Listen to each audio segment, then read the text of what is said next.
So today I got a new wig from UniWigs. This is the Bonnie wig. Absolutely beautiful unit. It's a full human hair wig, all that it comes with. Look at her! So beautiful. She comes with a natural curl. Obviously it is human hair, so you can straighten it, curl it, wash it, cut it. Hello. So today I'm going to show you how to install the wig.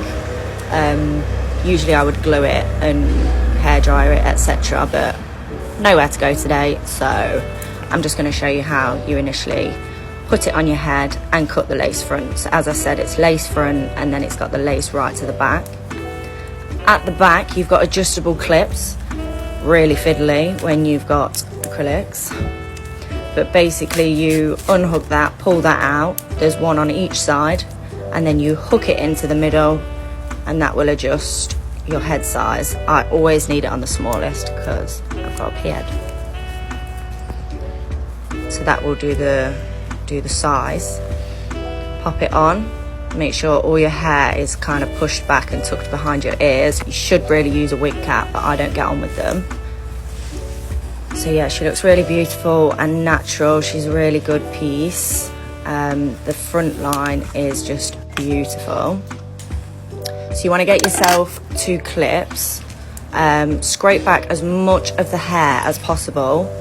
See, the lace is so beautiful, it's nearly invisible. Here I'm not cutting outwards because I'm right-handed, and yeah, it's always easier to do it this way for me.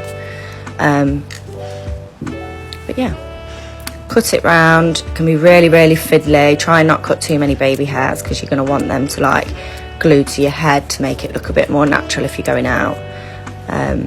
But yeah, snip it all down until all the net comes away, and then you'll be left with an absolutely beautiful hairline.